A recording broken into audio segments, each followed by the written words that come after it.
How's the donor doing? All right. No, that'll be fine. As long as they're stable, that's great. Okay. How are you and the rest of the staff? Sam, what time am I supposed to pick them up? The team's going to be ready at the hospital probably here in about another 15 minutes. They're going to be expecting you there to take them out to the airport. Okay. Okay. All right. How's your donor? You're stable? What's the dopamine at? Are you ready for the OR? I know. Going for heart, lungs, kidney, pancreas, and liver. You're going to be in there for quite a while. Yeah, she's got a team of 5 coming down there. And they should be down there in about another 45 minutes or an hour. All right. I'll have her pack a soda for you. Yeah, it'll be in there. Today, 17,000 people are waiting for a new liver, heart, or lung. But the odds are not in their favor. Only 40% will receive transplants. The rest will die. A decade ago, this lung transplant operation would have had little chance for success. But new drugs and technology have changed all that. Now transplantation is routine. Most patients survive 5 years or more, and many enjoy an active, normal life. But with organs in scarce supply, only a lucky few will be able to get one. Facing an incurable illness, Jim Steen came to Portland with his wife Connie. He needs a new lung and hopes to secure a place on the waiting list. The doctors call the disease idiocirrhosis. They have no idea where it comes from, what causes it, and they didn't have any idea just what to expect. Every 6 weeks we'd go back to the doctor and we just kind of live for 6 weeks and then think that when we went back, they're going to have this miracle cure or things were going to be all right.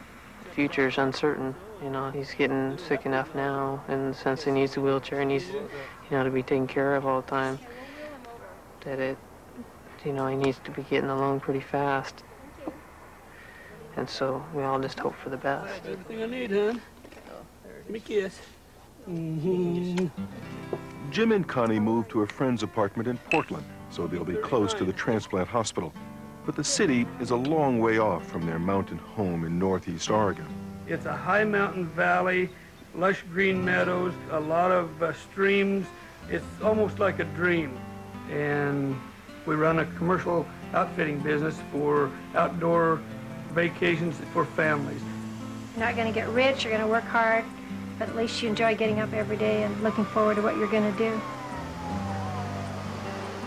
Every day is a lot of work, but a lifestyle I would not change for anything else I can think of, and I've done a lot of things throughout my life. In college, I started rodeoing on a rodeo team. Went on then for 15 years. I rodeoed professionally. Well, I met my wife while I was rodeoing too. The year I was Professional Rodeo Cowboy Association Rookie of the Year, 1964, my wife and I were married and then started a family, and from there on then went into Joseph and I went into the outfitting business. When I left to come to Portland, I told Connie at that time that I wasn't going home again. I'd made up my mind that I was either going to get a transplant or stay down here until I did, or until the condition was so bad that there wasn't any hope for me. I don't think we know how far he can go and how sick he can get before he gets on the list. Like all of us are just hoping that the transplant is the miracle we're looking for and everything will be fine. And, really not facing up to what could possibly happen. But qualifying for a new lung is not easy. Congress in the Transplantation Act of 1984 established an elaborate system to control how scarce organs are allocated. So Jim Steen must meet medical, social, and financial requirements before his name can be added to the scientific registry matching donors and patients. Then he must wait, often a year or more. At the Oregon Health Sciences University, a variety of medical professionals have been examining Jim. Led by heart-lung surgeon Adnan Kobanoglu, the transplant team is now ready to evaluate Jim's suitability for the waiting list. They know he has adequate insurance and is under the age limit, But what about medical need and family support? As they weigh the pros and cons, Jim's future lies in the balance. I'm going to present Mr. Steen, who's a 55-year-old outdoorsman. He presents to Oregon Health Sciences University for evaluation for a single lung transplant. And Jim has a disease called idiopathic pulmonary fibrosis, and the natural history of this disease is that a patient can plateau for a period of time, but once they begin the decline, they decline very rapidly over maybe a period of 6 months. In fact, in the last 8 weeks before I saw him, he had been noticing more and more air hunger and was beginning to move increasingly more slowly. In fact, if he got excited or hurried in any way, he was had to stop and rest immediately. He does not have a great deal of time left. Really likable guy, very practical, good support, very intelligent guy. And I think he understands transplantation. He knows what he's getting into. You know, socially, he's a really good candidate. Are there any serious red flags? We saw a couple here drinking and is chewing tobacco. Mary Meyer is the transplant team's pulmonologist. He chews tobacco on a daily basis. She knows that as they follow the selection guidelines, they must be sure Jim has a strong commitment to staying as healthy as possible. So every detail of his past behavior is open to scrutiny. Apparently his wife feels that he may drink excessively, but he's never had any blackouts, he's never had any complications of his drinking. When I saw them, actually, the wife did not acknowledge an alcohol problem, so I'm not sure how big a deal it really is. I think if you told him to stop drinking, he would do it. What was the amount? 2 a day kind of thing. Two alcohol, eyeballs? yeah, 2 drinks of alcohol a day. Okay. You know, maybe more than you'd like to see, but I'm not sure that it's anything to ding him on at all. I think he probably would stop if we saw that as a major obstacle to accepting him. He would stop.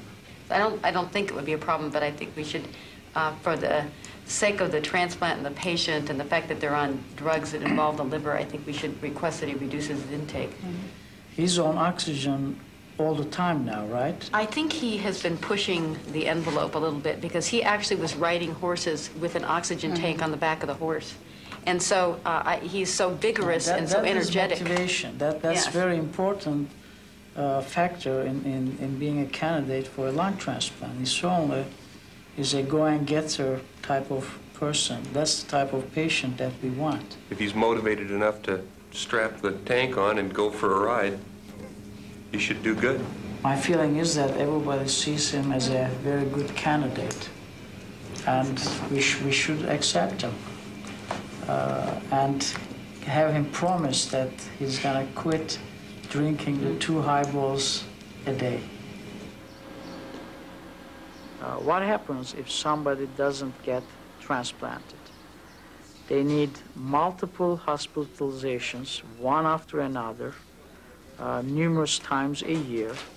They are in the intensive care unit for days or weeks at a time. They get on the respirator, off the respirator, back on again, finally get discharged to come back again for rehospitalization a few days down the line. If you put together the cost of all these, that would amount up to hundreds of thousands of dollars.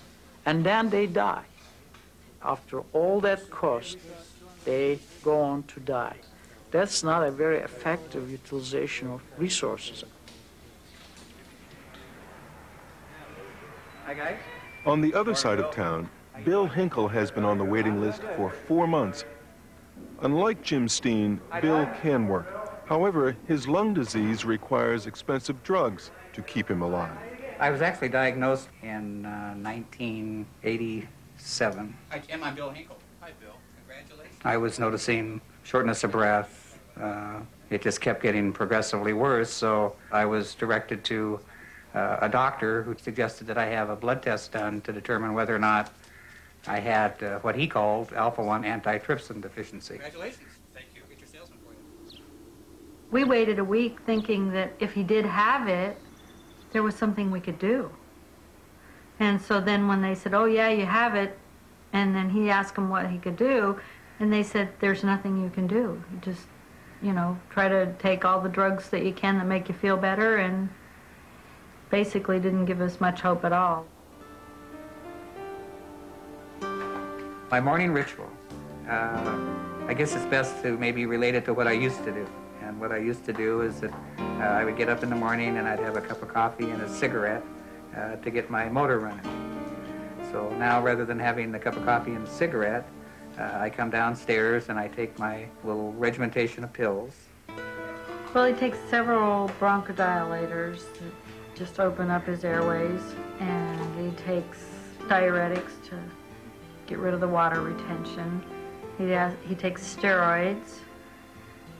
Every 2 weeks, I give him an IV, an intravenous medication, that replaces the enzyme that he's missing that's causing this lung problem. I do a nebulizing treatment, and this kind of gets my lungs working right. Well, we pay about $50 a month just in co-pays for the prescriptions, but the IV medication is $200 a bottle, and he takes 12 bottles every 2 weeks. So that's $2,400 every 2 weeks. I'd say it's probably close to $60,000, $70,000 a year.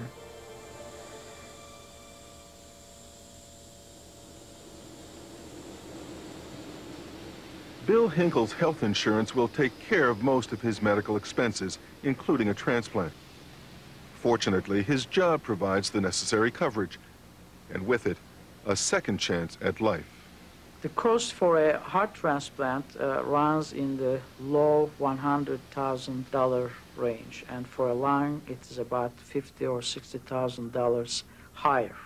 So it costs more to do a lung transplant because the patients are usually sicker, they are more deconditioned, and then the lung is such a delicate organ that usually with rejection or infection problems, the patients get much sicker and need much more attention, care, and intensive care unit stay. But when you look at the overall picture in terms of getting these patients back up on their feet again, their productivity, being a reasonably productive member of their societies, transplantation has been very effective.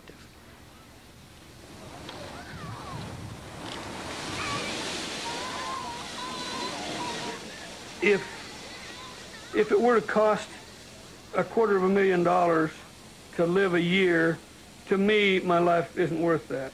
And it would create a burden, possibly, if my family were in debt that much to save me for a year, that I wouldn't want to put that obligation on them. If for another 10 or 15 years, I would say, yeah, it is worth it. Now, as far as insurance, if you don't have insurance, you would have to go in debt and obligate your family with that kind of a debt. I would have to ask them what they felt I was worth to have around for another 10 or 15 years, and that would be a question that you wouldn't want to confront anybody with. You going to catch one, Cade? Okay. Grandpa will get some bread, throw in there, and we'll lure them up. I'm looking forward to a productive, enjoyable 5 or 10 years or 15 after a transplant, that I'll get to see my grandkids grow up and enjoy my kids for a little bit longer. So that's what I would say would be the reason for jeopardizing some maybe 6 months or a year out of your life for this operation, is what you have to gain in the future. Oh, there he goes. We got him, Cade. We got him here, Cade. Cade, we got him. Pull him out. Atta boy. Yeah. Hang right on to it. Grandpa will take him off of there for you. Got a catfish. See that? Every day after a transplant is going to be a gift. Yeah. Yeah, see? We let him go in the water. Okay, we'll let him go in the water. Because without a transplant, It's a big fish. you haven't got anything to look forward to but death.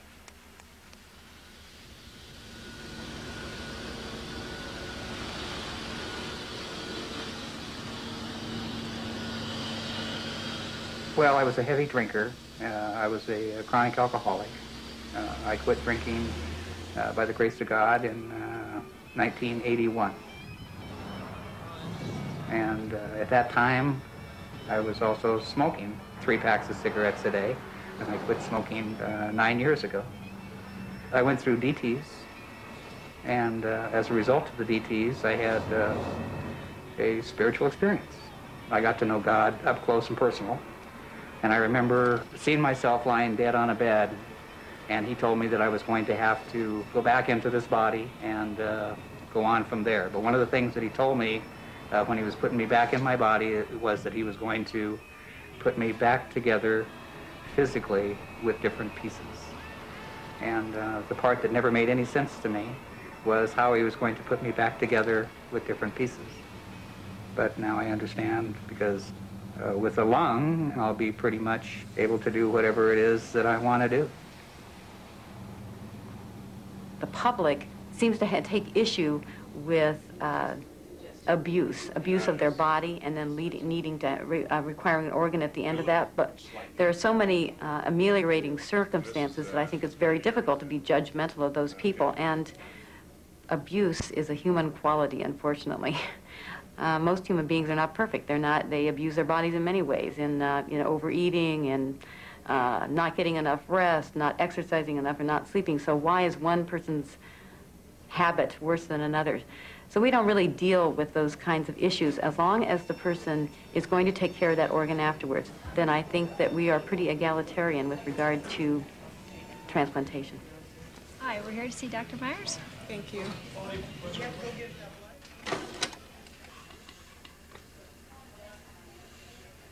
Despite his best efforts, Jim has not been doing well, so he and Connie went to see Dr. Meyer. She is watching him deteriorate before her very eyes.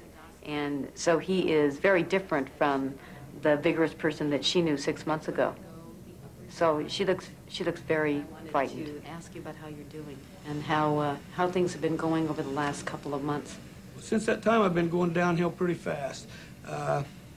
Even within a week, I've noticed that it's taken more oxygen to maintain me. I get real dizzy, see spots in my eyes, and I passed out the other day, fell over and hit my head on the floor, and skinned my head all up and broke my nose, and it makes you kind of anxious to wait. I mean, you're sitting around wondering how long you're going to have to wait to get a donor and whether you'll make it or not. That's my concerns. I think you have to learn how to conserve your energy better. And that means no sharp, sudden movements. Get up slowly, walk slowly, no impulsive movements. And you'll have to learn how to conserve your energy, because you may have a long wait here. You know, there's a lot of education to it. Like going to bed at night, I get up from the living room and go into the bedroom, and instead of just going in, throwing the covers back, and going to bed, I got to sit down in a chair there and sit there for 5 minutes before I get up out of the chair and lay down in bed. The difference in changing positions or just walking from that far, going to bed, I'll start coughing, and that exerts me. So I'm learning a schedule that I've never had to put up with before. You know, I try to spend all my energy just helping him and not worrying about anything else. And taking care of him, make sure he's taking his time, doing what he's supposed to, make sure he takes his medicine, and because he's the one that has to get through this. And we're going to do it. Well, I can't get through it without you. What are your fears? That he's not going to make it to the transplant. Have you noticed something lately? Well, I think it's going a lot faster than we thought it would. And just, you know, little things he can't do. Can't do. And it's kind of scary because we don't know, you know, it's so unknown what this disease is, and we just don't know how fast it's going to go. And we just hope we can get one. Well, I think I want to get a new lung, and I think that I'm going to be able to do the things that I want to do and live a normal life and die of something other than a lung disease.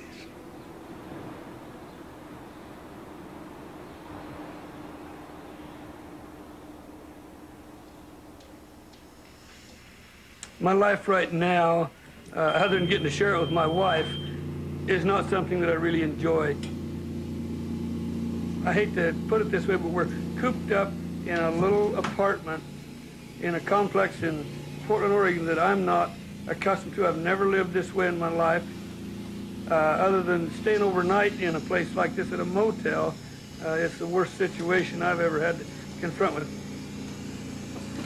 I can't get up and go out the back door or look at the deer wandering around in my pasture at home on the ranch or anything like that.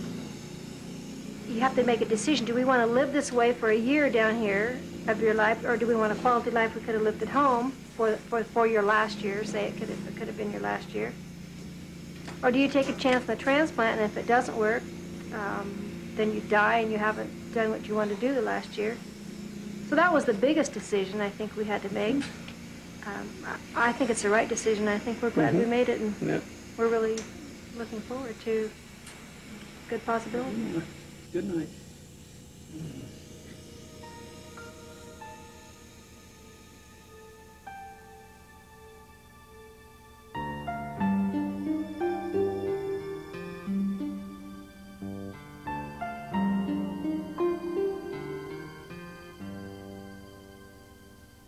Joining Uwe Reinhardt and me to discuss the stories we have just seen are Joanne Lynn of George Washington University's Center to Improve Care of the Dying, and Glenn McGee of the University of Pennsylvania's Center for Bioethics.